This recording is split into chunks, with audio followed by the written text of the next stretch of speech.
terrorism. Joining me now from the America Together Foundation, Michael Gauss, and from the American Freedom Defense Initiative, Pam Geller is here. Guys, good to see you. Good to be here.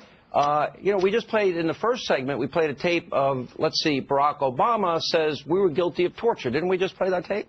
Yeah, we did. And he apologized for torture.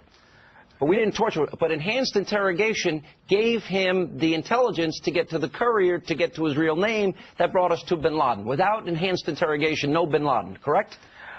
That is true, but I don't think we can approve that, Sean. We cannot approve torture. What if our soldiers are caught by other countries? Can we approve the torture? Well, assume without that intel, no bin Laden. Would it be, is it not worth Khalid Sheikh Mohammed and two other people, only 3 people got waterboarded?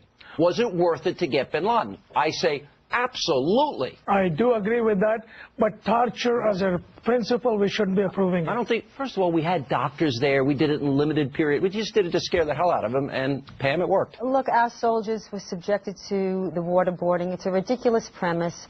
The idea that he's about taking out Osama and taking out Awlaki, when in fact, he's aiding and abetting those with the same shared goals. He's aided and abetted in its most significant manifestation. What do you mean by that? In its most significant manifestation in the rise of Islamic supremacist regimes in Syria now, in Egypt, in Tunisia, in Libya. And in Syria we see the election in the jihadist interim government of a former Hamas-linked rep of CARE.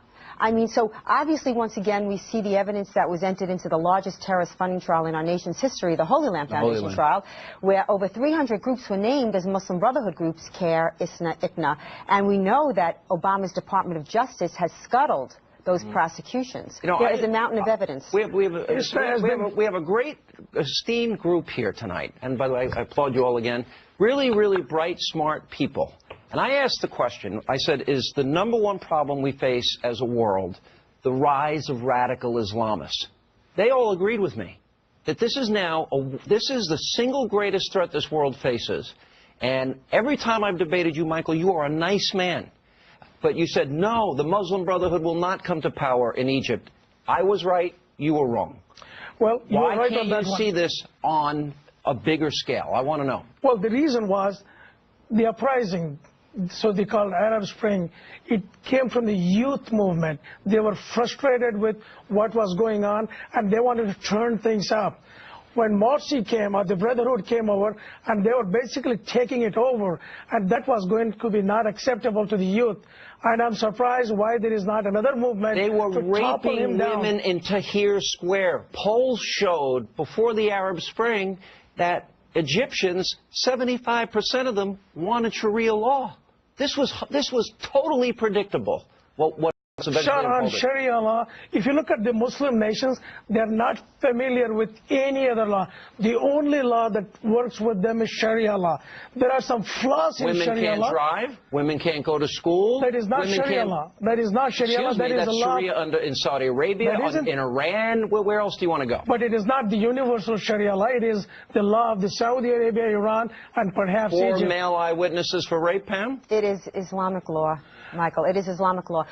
There is a reason for that. Excuse me, sir, I didn't interrupt you. A reason for the eyewitnesses for rape? 4 male witnesses for eyewitness for rape. It was to prevent people charging wrongly, and those guys, the 4 witnesses, if they ever lie, they are going to be punished severely. How about a DNA test? We can prove it immediately. I agree. You know what? I do agree. We need to update the system.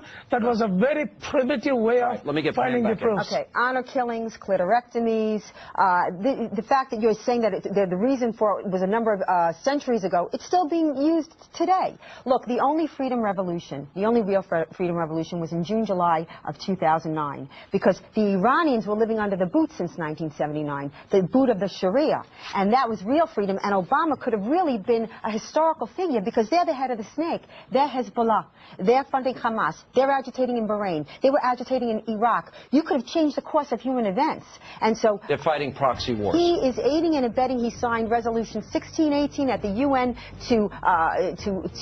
it's the Sharia to not criticize Islam under the Declaration of No Incitement incitement to... Well, I do criticize Islam severely every day. Well, go to Islamabad and try that. And go to Karachi and try that. I agree. There needs to be change. There are a few flaws in Sharia, without any doubt. Sharia itself...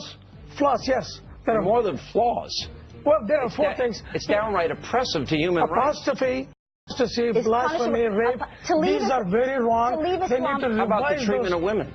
That is wrong too. How about the treatment of non-Muslims? That's not flaws, it's just fundamentally... How about the treatment of non-Muslims under the Sharia? How about the Coptic Christians in Egypt? Yeah. How about the Christians in Nigeria being slaughtered every day? How about the Christians in Indonesia? It is a radical Muslims doing that. That is not Islam. That is a radical Muslim. But the radicals are in control. That's the problem. We need to change that. It's pure Islam. It's authentic Islam. It is not Islam. It is Islam. The third stage of Islam, it's offensive jihad. It is Islam. Absolutely not. Read the Quran, Mark. Read the Quran. I'm an expert on that. I am too. All right. Thank you both. Coming up next, a former top